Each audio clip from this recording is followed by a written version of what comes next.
Hello, welcome to this month's episode. Today we've got Jenna Hartwig, who is a Business Development Manager at Foundation Personnel. How you doing, Jenna? You all right? Yeah, good, thank you. How are you? Yeah, all good, thanks. Yeah, thanks for coming on. I really appreciate it. What I want to do, so this podcast is predominantly about getting people into each role in construction, educating them about the roles. So I'd like to talk a little bit about your recruitment role, how the recruitment business works, and then I'd also like your insights of the construction industry, of the landscape at the moment, seeing as though Yep, you're in that sort of field. Is that all right? yep, yep, sounds good. Good. So first, can you tell us a little bit about yourself, your background, how you started in this? Um, so I probably, like most people in construction, sort of like fell into the job. I don't really think there's probably anyone out there that thinks I want to do recruitment when I'm older. But the roles that I've like typically always been in have always been client facing. They've been always very heavy sales.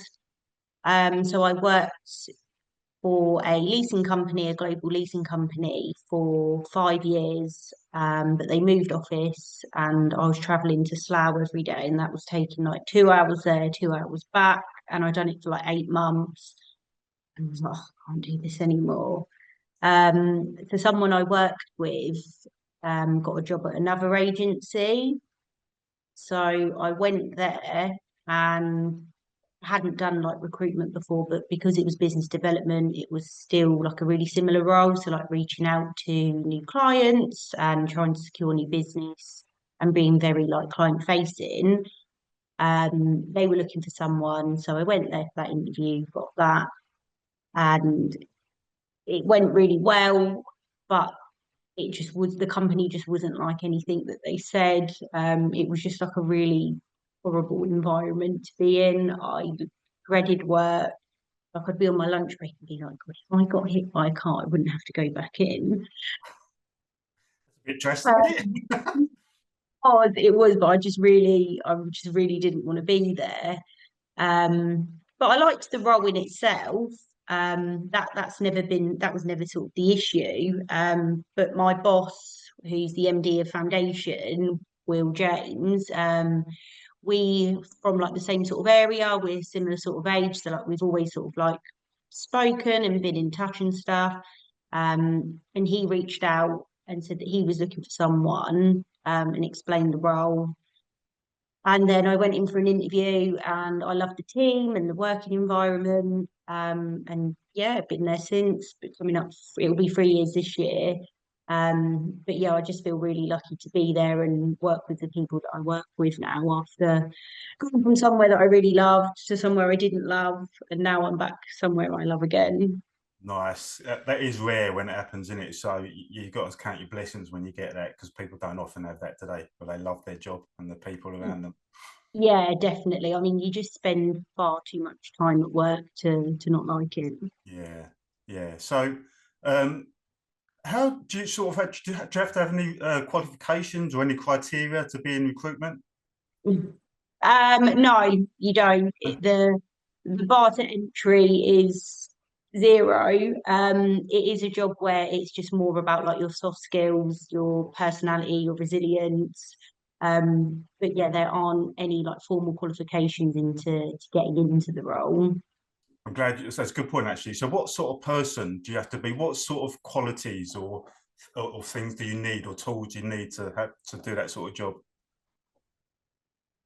Um, yeah, it is all just down to the individual. You have to be like really motivated, a self-motivator. You have to be really, really resilient, because you're gonna try and speak to a lot of people that don't want to talk to you at times.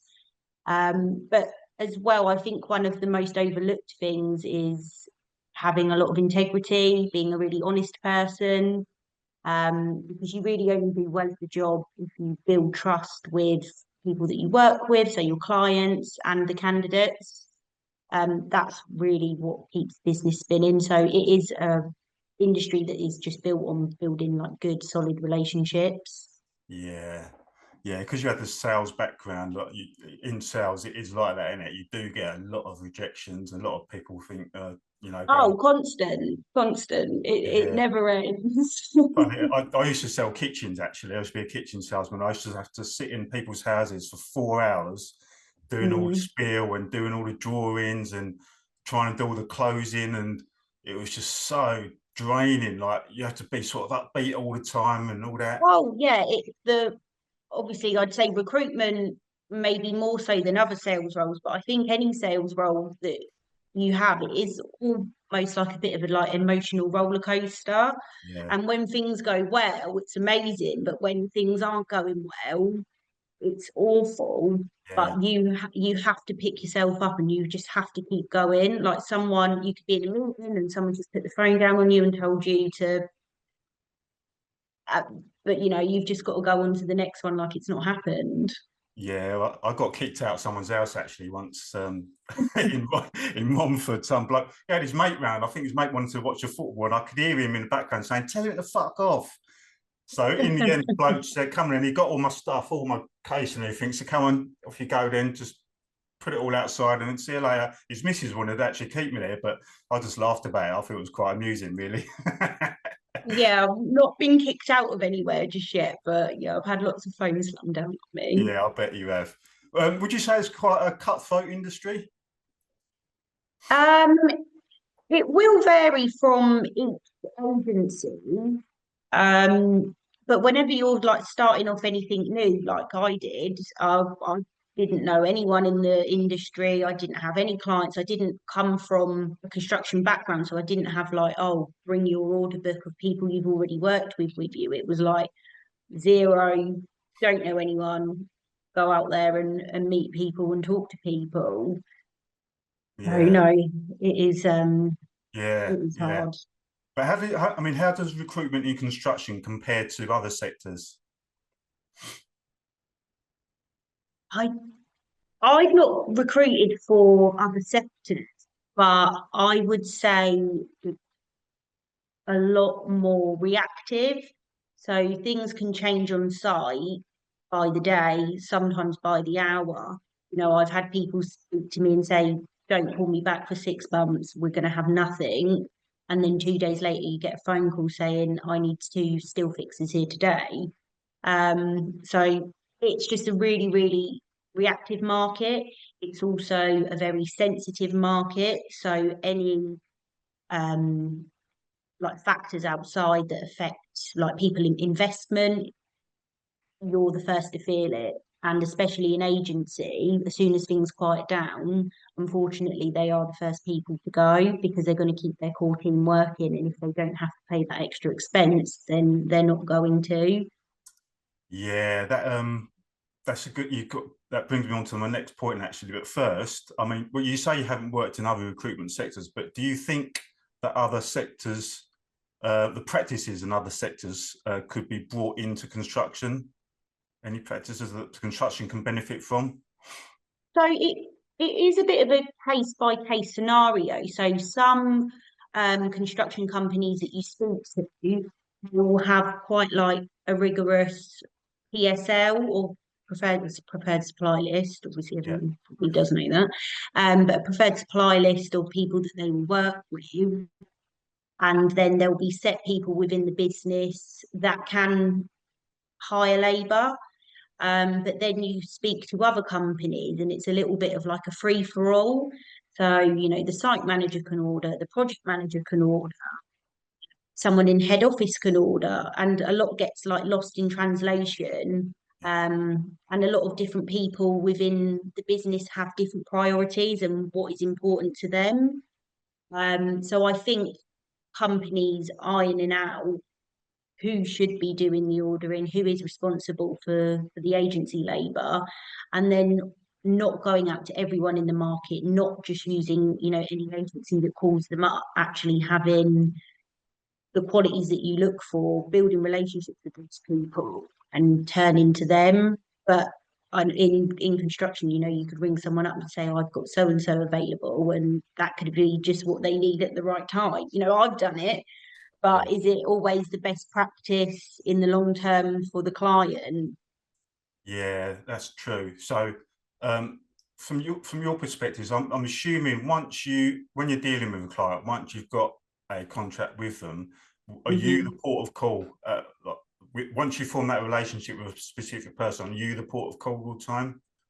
I will be, but I'm also really lucky in the sense of how our business internally is set up. So I have account managers that I work with that are sector specific.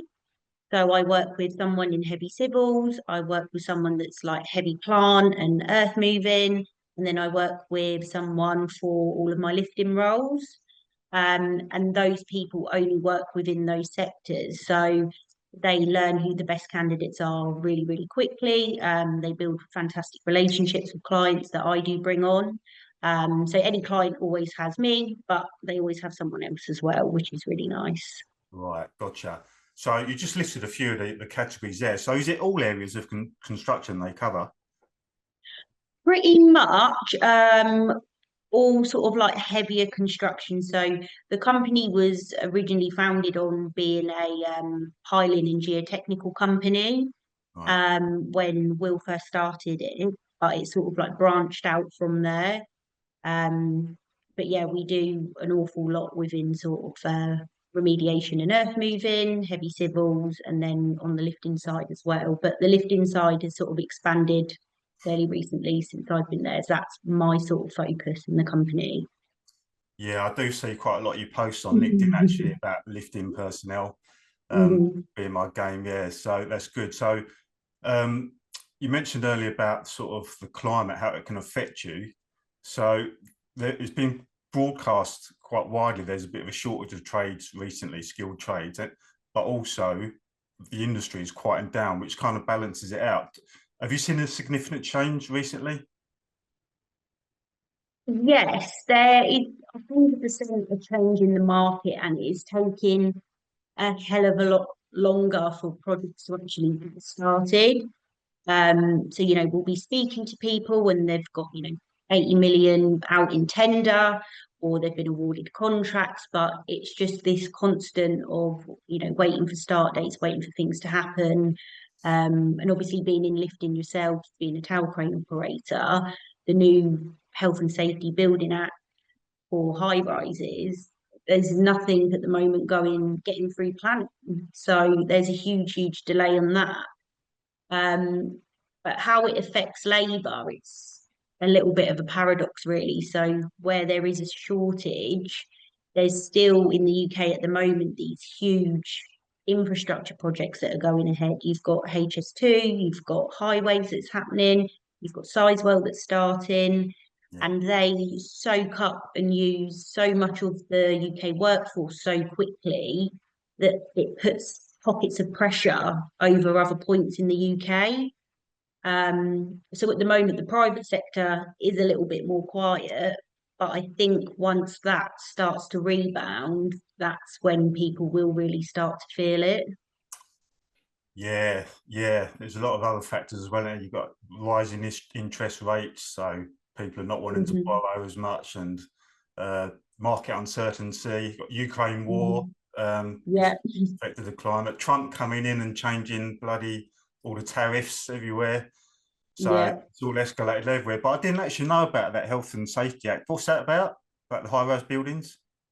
So it's really something that came into play after the sort of horrible disaster of Grenfell Tower. So any building that's over 8 stories has Yeah, to have a second fire exit. right. But the way that the planning is submitted is all different. You can't do it in stages. It has to all be done in one go. And the government have built a new online portal where you submit these plans to, and it's called the Gateway. But all plans seem to be stuck in this gateway. It's supposed to take 12 weeks, and you've had projects in there that haven't been granted planning for like 46 weeks. So there's a demand for new houses to be built, and there's a target for that, but there's so much red tape on what can actually get started.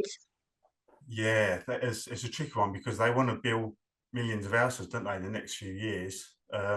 So they better get a move on, get all this stuff sorted out, all these red tapes all ironed out, and all that sort of stuff. Yeah, I mean, they had a target in place to have this gateway cleared by April, Right. but that's been and gone, and there hasn't been really any more approved. So, yeah. So what you're saying is this has affected your job, basically, the company's business and how it works. Yeah, massively, especially myself directly. With obviously, I went to focus in with the lifting element. A huge amount of my clients are either tower crane hire or RC frames, and that obviously goes hand in hand with that planning setback that's happening at the moment. Yeah. What about the skills trade shortage? Why do you think there is a skills trade shortage, or even is there one? It's, I would say there is, in the sense that construction is a really aging workforce. So it's one of the only workforces where like the average age is around 50. I'd say it's because younger people aren't interested perhaps in getting those types of jobs. I think how construction may be deemed in the public eye, and just the actual different roles that are available. Like, I never in a million years thought I would work within the construction industry, but now I'm here. I love it. But I think they need to engage with younger people from earlier on, and show them what it is like, because an office job isn't going to be for everyone. There are going to be some people that are much better suited to being out on site and being hands on. But I just think it's giving younger people exposure to the roles that are available. Yeah, I think some big companies are doing that now. They're going into schools and doing demonstrations and stuff like that, and Yeah. presentations, which is I important. also think they need to make it um perhaps a nicer place to be as well. You Yeah, hear a lot about mental health in construction, and the statistics are absolutely awful. So, if your son or daughter was going into construction and you're hearing that statistically, I think, don't quote me, I think it was something like 2 people a week commit suicide. Is that really an industry that you want mm, younger people to go into? no, So, yeah. while attracting them, I think you need to make it a more attractive place to be also. Yeah, that is a massive issue. That is a big thing that I don't think quite enough is being done about. I think a lot of companies are doing the lip service about it on social media and that, but 100%, you can put a post out and you can say to talk to people, but if there's someone out there that's really suffering with their mental health, talking's a brilliant start, but sometimes that isn't enough support for those people. So I yeah, think actual practical, physical things of helping people, I don't think, mm, putting a LinkedIn post about mental health yeah. is going to be enough. Do you ever chat with like the candidates about that sort of thing? Do you ever have sort of personal conversations with them? Yeah, I do. Yeah, I once, some of these people work with us for like 12 months longer at a time, and we check in with them every week. So check in with our clients and candidates every week to make sure the person's going back and there's no changes. And some of them you do grow really, strong relationships with. They do become your friends. Um, and you speak to people when they're working away and it's really tough. Someone I speak to like fairly regularly on Friday, they've been they're based in Newcastle. They've got a wife and a child up there, and they travel down to London once a week. And then even when they're in London, they're staying in Slough and their office is in Stratford. So they're still doing another 4 hours a day driving. And it's like that is going to wear thin on people. It's not easy. It really isn't. I mean, I've not long come back from Manchester. I did 4 months in Manchester on nights on the Etihad. I've never worked away before. I've never done nights before, and it just did me right in. I just did not like it at all. Yeah, I mean the even like the physical impact is like your natural like circadian rhythm, like having to work nights and stuff, like it's so Yeah, damaging for you, like messes up your hormones, it messes up yeah, your circadian rhythm. Yeah. It has a massive impact. So it's like how much support is being offered to people when we're trying to get them, squeeze the absolute most out of them. This is it, and this ties in with the retention rate as well, because the retention rate's quite low in the industry. Even when they're trying to push apprentices through, because they're bringing that back now. It's just becoming quite big. But even apprentices are coming into it and thinking, after a while, thinking actually this isn't for me, for whatever reason. Probably for some of the reasons that you've just said, coming into it, think actually no, I'm working, getting up at 4:30 and then getting home at like 7, 8 o'clock at night and being shouted and screamed at.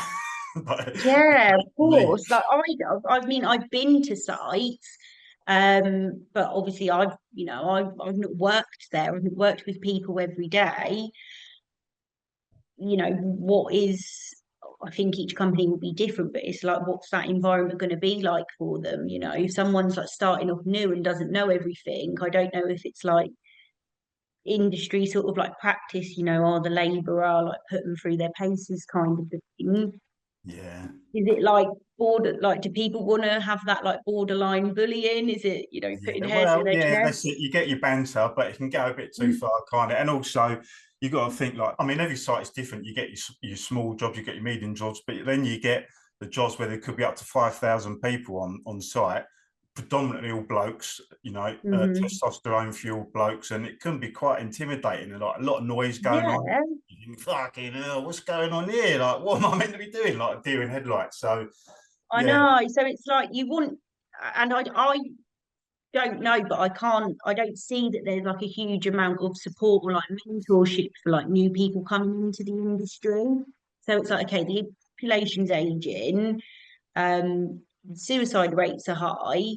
How can we get more people into it? And it's like, well, you can get more people into it, but you do need to make it a nice place to be as well. yeah, You, absolutely. you're just filling a leaky bucket otherwise. Yeah.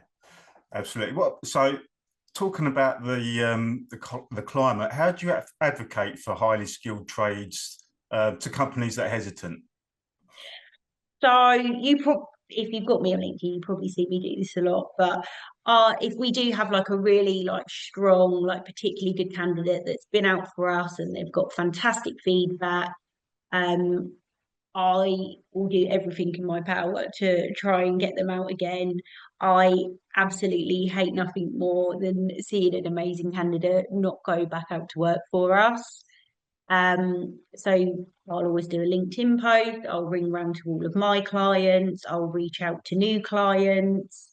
We'll, we have like something sorry, we have like a list of people that are relevant to the other companies that they're at currently. So we'll share their profile with them, to see if they have anything available for them. A lot of times you keep in touch with people when anything is coming up. And places where their skill set like really relevant if there's a similar project. So we just like really reach out to everyone that we can. Yeah, yeah, I've seen some of them. They're actually sort of they're very tailored to the individual, like really positive Mm. about what they've done, what they can do, and how reliable they are, so that sort of stuff. So that is good. I bet that gives them a bit of a boost as well when they see that sort of thing. I hope so. I hope it does. I didn't think of it like that, but yeah, I hope it does. They really like some of them are absolutely worth their weight in gold. Yeah. And we're really lucky that they go out to work for us because they do such a good job and it's our reputation on the line as well. So yeah, we're really lucky for some of the candidates that we have. So to give some potential candidates some advice, what can they do to give themselves the best chance of landing roles? So I don't want to obviously tell everyone how to suck eggs, but because I'm sure a lot of them have been doing this longer than I have. Um, but it is just really like down to the basics, registering with a few agencies that work with like relevant sectors that you're looking for work in, have everything up to date, having your tickets up to date. I'd always recommend having a medical. It just puts you in a better place because so many projects require them now. And maybe more on like the soft skills side, but just being polite as well goes a like hell of a long way. Um, some candidates that we speak to can be, for whatever reason, like quite rude. So it's like, well, if you're going to be rude to us, what are you going to be like to clients we put out? So yeah, I'd just say have all of your tickets and information up to date. If you have a CV or if you need help doing one, reach out to an agency and they can help you with that and make sure that it's up to date for you. And just being polite to people that you speak to and that are trying to help you. I think that's a massively oversighted aspect of it. Yeah, It's not just about having the right tickets all the time, it's about having the right attitude as well. that is spot on. Funny enough, I was actually talking to, I'm affiliated with a lifting training centre. I was talking to the guy about this the other day. I get people contact me regularly on my platform Yeah, saying they're struggling to find work and that. And actually spoke to one of them the other day on the phone. He's a YouTube, he subscribed to my YouTube channel, and he said, "Can you call me? I need help." And I was like, he said he's nicking a week or two here and there, and I was like, well, if you're nicking a week or two here and there, that's fine. But in that week or two, you just need to be the best possible operator you can yeah, be, and also be a good person, have a good attitude, don't moan all the time. You're going to have to work late sometimes, but don't be moaning about working late. Don't be rude to people. Be on time all the time or be early. Just all of those simple things. Have a good work ethic. yeah. No, 100%. I mean, part of we always every candidate that goes out to us, we do always get feedback from person that the site contact, so the person that they were sort of like working directly with. And there's been a couple of instances where they're like, he's an amazing slinger, he's great for his job, but he's just not getting on well with the team. So Yeah. it's like you're doing yourself a disservice and putting yourself out of earning money by not getting on with people. I know you don't have to be best friends with anyone by any means, but when you're in the workplace, you do have to have an element of decorum. I know that maybe not be the right word for that on site, but an element of pleasant behaviour. Are there common issues you see in candidates that they might, well, apart from the rudeness, that they might make it harder for themselves? Um, so I again, I'm not on site, so it is tricky to say whether it is not acceptable or not, it's probably not the right word, but if it's an issue or not. But sometimes it will be like quite a quiet site, not that many lifts, and you've got a crane supervisor there, but you may be asked to sling for a couple of lifts and they'll point blank refuse. Probably, well within your rights to do that. But then it's like if you're struggling for work and it's a quiet site, and this is what is the difference between you being the crane supervisor there or somebody else being the crane supervisor there, muck in and help rather than Yeah, standing around. yeah. When we have plant operators out, sometimes they'll be asked to get out the machine and help on the ground. And some will point blank refuse. And when we do vet people, we do always ask them these questions. If you were asked to get out of the machine and help, would you do it? Mm. So we always put it to them that they will be asked to at some point Well, if the job requires it. yeah, see, the thing is, particularly in the lifting industry, it's quite a small world. So Hmm. if you're on a job, if you've got a good attitude and you go on to a next job, quite likely someone will remember you and go, oh, they're Yeah. what they are. We want to keep hold of them, or vice versa. Hmm. I don't even think it's, from my experience and the feedback that I've had, it's not always the worst thing in the world if someone hasn't got the most experience, because one, they're more coachable, so you can get them to do it how you like it to be done. And two, if they've got a good attitude, like sometimes that can go a lot further, Yeah, as long as they're like willing to learn and they're showing up and they're on time. yeah. And their nan's not dying 72 times a week. It stands for so much more. You know what? It's funny actually because I used to work with an operator. I won't say his name, but he he used to, before he worked with me. He worked for Falcon, and I think it was Greeny, Ben Green, was it, Falcons guy? Yeah, that's him. Yeah, Yeah. and someone was saying that he goes, yeah, that bloke, fucking hell, his uncle's died about 14 times. He's Oh always no. been, So it puts like I always initially try and be like really empathetic and things. Like I had a situation a couple of months ago, had an operator out, tower crane operator for a site in Camden. Great guy, pretty good, no complaints. And then a couple of weeks go by, and my dog's really, really unwell. It's got cancer. It's going to be put down any day now. So I was like, okay, thank you. Really, really sorry to hear that. It's awful. I love dogs as well. Thank you for telling me. I really appreciate that. Have these days off that you need. This gives us enough time to fill the job. We can get them a replacement in, let the client know you're going to come back on this day. Yeah, great, all agreed. And then he doesn't come back on the day, so I'm like, great, I look like an idiot. Then he comes back again, and then one day he no shows. But we were really lucky that we were able to, refill it each time.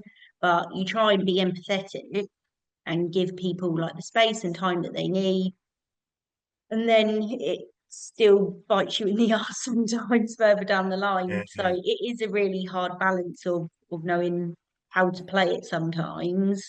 yeah. I saw one of you posts the other day, actually, sort of a person that was really honest, and he turned the job down because he was going to the Europa League final, was it? Yeah, so we had him booked in for a job, um, and then he let us know I've got tickets pretty last minute, so Yeah, I'm not going to be there on Monday because I'm going to be traveling to it. But he gave us more than enough time to fill it. We got a suitable candidate in. He's gone to the football. I don't think they won, so I don't think he had the best time. yeah, Um, you know, when life happens, sometimes it's bad stuff, and sometimes people are genuinely ill, or there is an issue with childcare, stuff happens, but also good stuff happens as well. yeah, You can go on holiday, you do these amazing things, but if you're upfront and honest about it, then you don't burn any bridges with anyone, you're not pissing anyone off, and once you're back, great, we'll put you out somewhere else. yeah, spot on. Yeah, I'm gonna put you on the spot now a little bit. Can you give any Um, sort of real life examples of people you wouldn't touch with a barge pole? oh God, yeah. Yeah. How much of an example do you need? Well, just of a case of someone that you've actually thought, fucking hell, no, I'm not having you. No way. Um, just yeah. So without like naming names or anything like that, we had some jobs up that were advertised on a job board or on a group, like one of the sort of like relevant groups on Facebook. So a guy calls in as you do, oh, I'm interested in this job. Fantastic, we need to get you registered. So obviously to be registered, you need like some paperwork, your right to work documents, your tickets front and back, and then two references that once we've called them and spoken to them people and we've got all your documents and you'll be registered with us. Um, it was one of the younger girls in the office and he was telling her to take down the job ad because he was interested in it and he wanted it, wasn't properly registered with us as of yet, wouldn't give us any references, but continuously screaming at her to take the job down because he wanted it, and us effing agencies are all the same. It's like, you're acting like a crazy person. We're obviously not going to put you out to work with anyone. Yeah, So yeah, that's a good example, but yeah, there's probably quite a few. You yeah, try to not judge, but if yeah. the patterns repeat, there's not much else you can do. You can probably see them coming from a mile off anyway, can't you? No, not always. Oh, really? Oh, yeah. Right. So, as I said, I get a lot of people contact me. I'll get a lot of red cards contact me. in Yeah. particular, operators and slingers, saying that nobody's touching them. Like, no, why do you think that is? I know, and this is a situation that I do really, really empathise with. You know, they've gone out there to get the tickets and they just want to get experience and get on sites. But again, there's just a lot more red tape. So with the bigger projects, I think it's more for like insurance purposes on their part that they need to be blue CPCS. So it is really tricky. I would say that they just need to stay away from the bigger infrastructure projects. So, you know, don't try and get onto Sizewell, don't try and get onto HS2, stick to more perhaps like local subcontractors. You know, let them know where you're at with getting your blue card and that you're willing to learn and you're willing to work towards that. If you've got anyone that can advocate for you or give you a good reference, you know, get their details and pass them over. But I would also recommend, you know, registering with an agency because we work with, you know, hundreds and hundreds of clients. So we have visibility on what cards people accept, or if there's, they might accept them here on that project, but on another project they might not. But that's something that we can find out for you, and obviously we can reach a lot more clients than one person probably could on their own. Yeah, yeah, is that? I mean, I even had one bloke. He said it honestly. He said you wouldn't believe the amount of companies, as agencies I've contacted. So many. And it might even be down to the individual. Who knows? Maybe it's just not appealing enough. I don't know. But It is really interesting because I actually not last year, maybe the year before, one of my clients was working on a restoration of Leicester Cathedral, and they needed a crawler crane operator. And at the time, the only guy I had available was red carded. But the company that he was with before, he'd been there for 6 months. So, you know, got him registered, got brilliant references from him, from the people that had seen him do the work. So I put it to the client, like, I've got this guy, he is a red card. But the references that we've got for him are fantastic. He's been with one employer for 6 months. If they had the work, they'd happily have him back. You know, do you want to give him a go? And he was like, yeah, we'll do it. We, you know, we need someone. You know, and he was there for the duration of the project. And the feedback we got is that he's the best operator that he's ever seen. there you go. So Yeah, it doesn't always mean that they're better. no, You know, there's some operators that have been red carded for ages because they can't be bothered to do the paperwork side of it. yeah, yeah. Yeah, but I mean, you need to start, don't you? You need to start somehow. You really do. Yeah. And you often find that red cards, they're more conscientious than the more experienced operators. Sometimes you can get a little bit content or a little bit lazy in your Well, job. it's probably like driving, you know, you probably pick up your own like little bad habits and your own little way of doing Yeah, things. yeah, And obviously each site's gonna want people to do it their exact way. But if you're if you've been operating for 30 years, you've got your own way of doing it. So exactly. perhaps someone that is a bit newer will be more open to being told how to do it their way. Yeah, it is a tricky one. Another conversation I had with the training centre, he's got a real moral dilemma about this all because obviously people are spending whatever money. They, I don't know, maybe they're just not making ends meet on their current job, or maybe they want to better themselves. So they're spending all this money, and then they can't find work, or I know. so he's thinking he's trying to sell these courses or sell it to them. This is a great industry to be in, blah blah blah. But then actually, you might not actually find any work after. So Yeah, it is. It's really tricky. I mean, if like training schools had, you know, relationships with like some subcontractors, perhaps that could make them aware of maybe lower risk projects that they had coming available, and you know, do something to get them experienced on there. But I'd also say that someone on a newly qualified red card probably shouldn't be getting paid the same as someone that's been doing it a long time on blue CPCS. So it's perhaps if a red card, a newly qualified red card, can understand that, then maybe they stand a better chance of getting some experience if they're willing to do it at perhaps a lower rate to someone that's been doing it with a lot more experience. Yeah.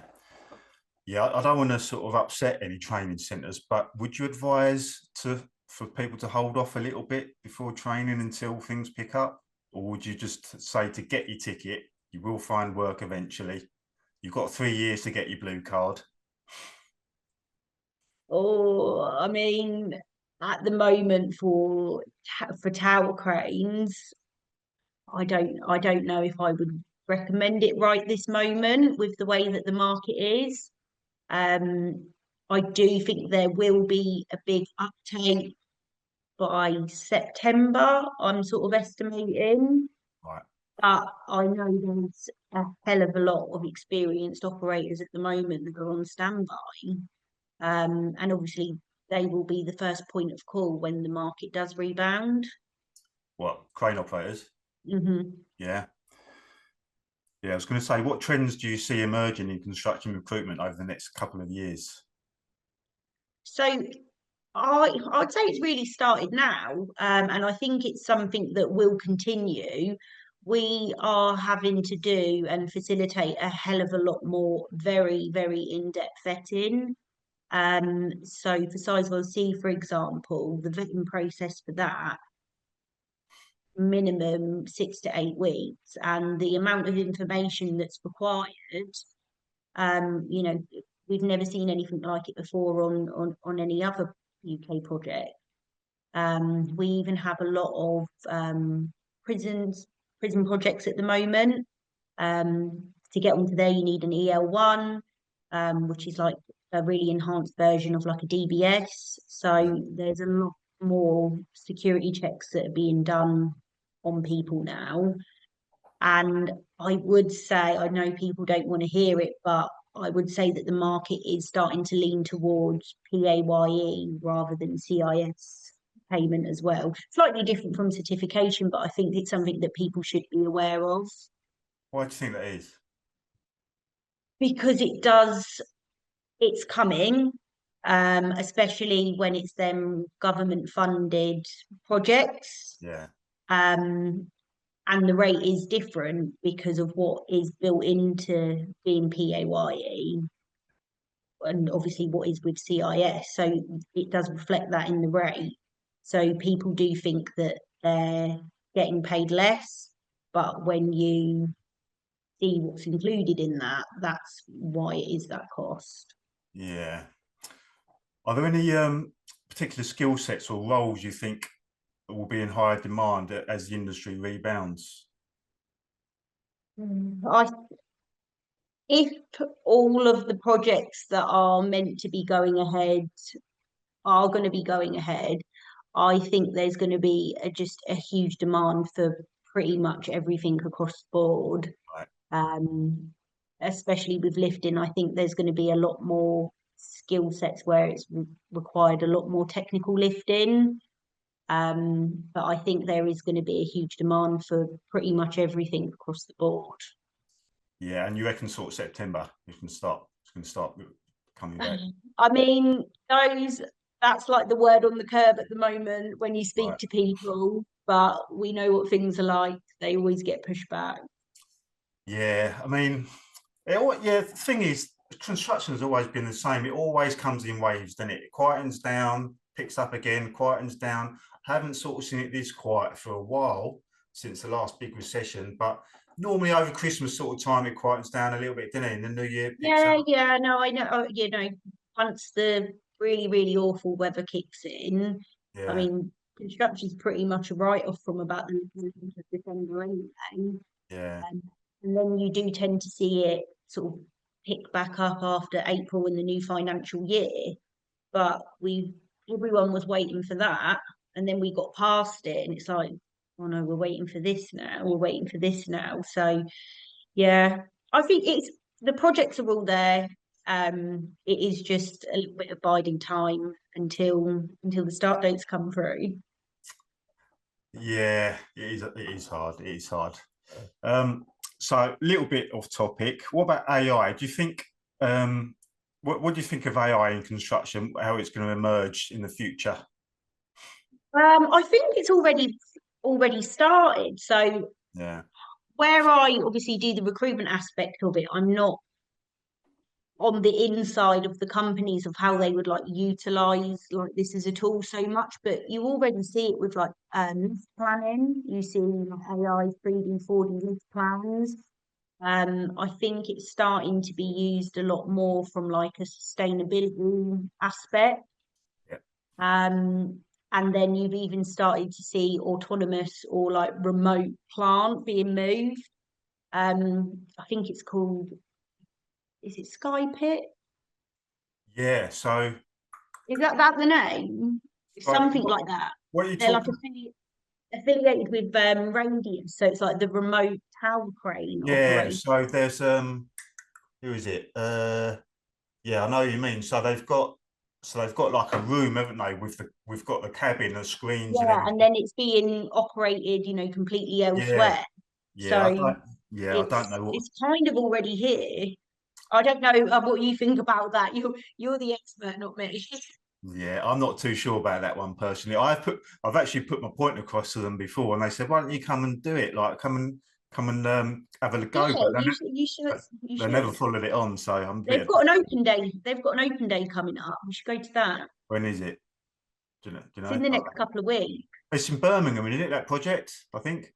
There, I don't know where the project is, but I know their head office is in like Northampton, so I don't know if Yeah, they're doing it from there. it is an interesting one, but there's a lot. I'll put a lot of views on there, a lot of points that But I that's asked. what I mean. Like, you guys are gonna know a hell of a lot Yeah, more than me of yeah, how it can be utilized. But I think as from like a planning and like cost aspect, I think it will be used a hell of a lot yeah. more. Well, look, I mean, at the end of the day, AI is here, and it is just going to keep coming in mega because and people. I mean, I've started to embrace it now. People have got to start embracing it a little bit, even like with my content, because I'm quite a creative person. I like to use my craft and apply my trade to it, but it's just so much easier just to put a comment into AI and get a structure of things and get some help. It's all about how you utilize things. Like if Yeah, you're using that as your own voice, but if you can like brain dump everything that you've got in your head and how you want to say it, and then it just like formats it for you and like lays it out a little bit better or like makes the yeah, flow quick, like more palatable. It's not taken away from who you are and what your thoughts are. yeah, um or even there's even instances like if you're stuck for ideas, it can be like give me ideas about this, and you've got like a list of 100, and then you talk about those subjects, but it's still you that's talking about yeah, yeah, them. yeah, It's just completely like how somebody utilizes it. But I think it's going to be almost so common that people use it, that when someone is authentic and they are talking perfectly, that's what people are going to connect with. yeah, sure.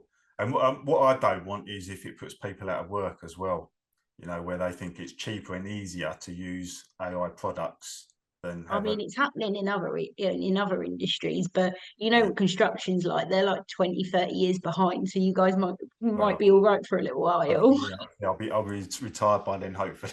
Yeah. Well, so that's the last main question now. What I normally do a few nonsense questions at the end. Yeah, that's fine. Yeah, so just a few silly ones. So what's a completely useless talent you have that no one knows about? I can sing the whole of Silent Night in German, Oh, really? and I'm not going to do it. It's an absolute mood kill of a song, Okay, fair but I enough. can do that. You can do it. When do you do that then? Almost never. All right. So maybe when you're pissed a little bit. Yeah, it's still a bit of a mood kill. I don't Yeah. like pulling that one out, but sometimes I've got to do it just so I can prove that I can. All right. Big party or intimate gathering? I like both. Okay. Yeah, I'm there for both. Okay, fair play. Would you like to know every language or play every instrument? Hmm. I like both. I'd say every language. Yeah, I'd Yeah, rather be able to speak to everyone. yeah, that's good. Yeah, that'd be handy in your job as well, probably. Yeah, it is. We're really lucky. We've got a couple of bilingual people in our office. Yeah, that's really useful. Are there any common misconceptions about you? I mean, what people think about me isn't really any of my business, but Good answer. I'm sure there is. I- Maybe as me as an individual, there probably is, but I think just on like recruitment as a whole, like I kind of went into it like really naive, like, oh, it's my job, help people. Everybody, people are gonna like me. Yeah, They don't. right. People really don't like recruiters as a whole. Right. Um, yeah, I think obviously speaking to people, a lot of people have had bad experiences with them in the past, Yeah. which is understandable as to why they wouldn't. So yeah, now it's just my job to try and change that perception, and try and build a relationship and try and get them to trust us as a Well, business. you seem to be doing well at it anyway, so you're doing something right. Oh, I hope so. There's Do always you, always room to learn. yeah. Do you plan everything or wing it? Mm, both. Okay, good balance. Yeah, a bit of both. I'm like a bit all over the place most of the time. But in my head, I'll always have like a certain project or like certain clients that I like want to go after. So then I can be a little bit sporadic with my approach to them, but I've always got it in my head like of what project I'd like to supply onto or what clients I'd like to work with. Hmm. How do you approach them? I don't want to giving away any trade secrets here, but I think I don't think I'll be doing anything like really secretive or any different to anyone else. Um, kind of like work backwards. So, like you said, we vouch for great candidates that we have.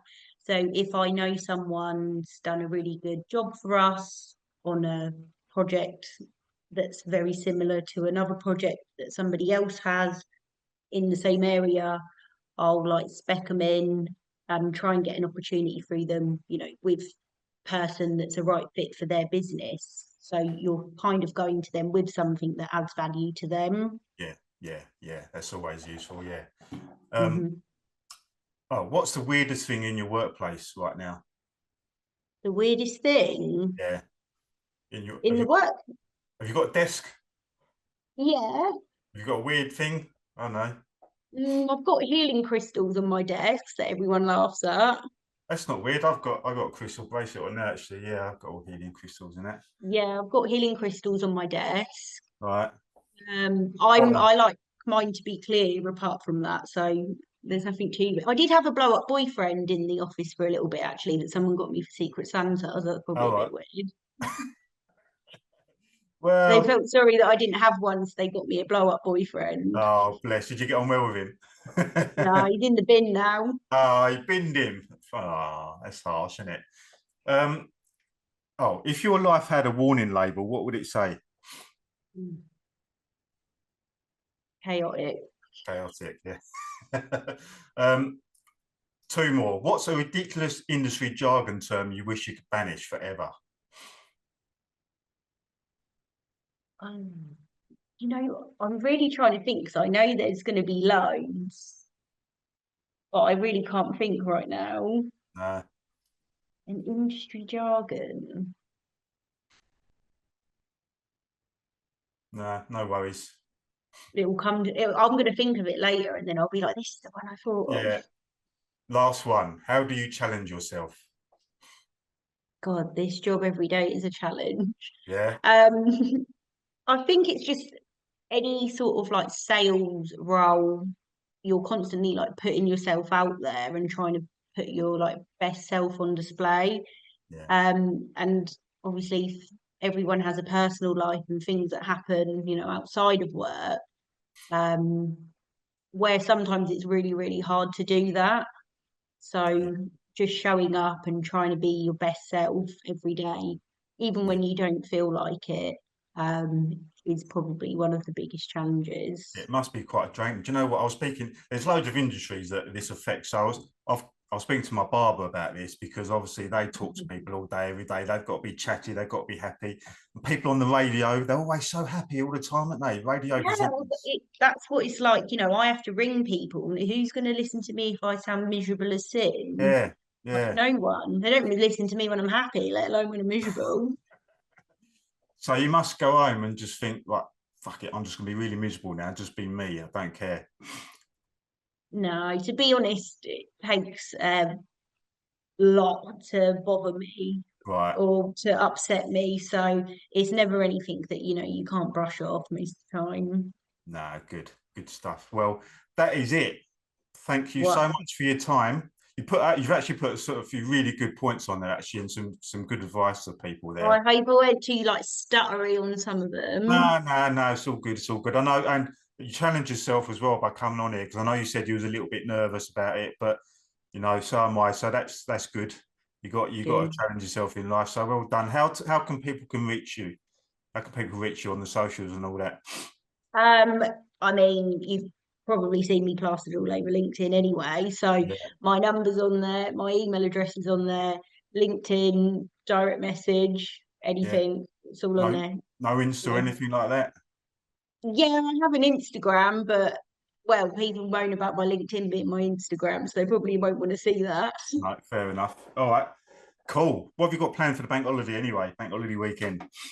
Nothing like that exciting actually. I normally have like something planned, but I've been out like the last couple of weekends, so it's actually nice to not have to do much for once. Nice, nice. I'm actually going tomorrow. I'm going to Liverpool to because we won the league. I'm going up there to do what's their parade. Like the bus parade. Oh yeah. So going to So Lions. what, you support Liverpool? I support Liverpool. Yeah. So where are you from? Can you not tell the accent? I'm from Liverpool. Oh No, yeah.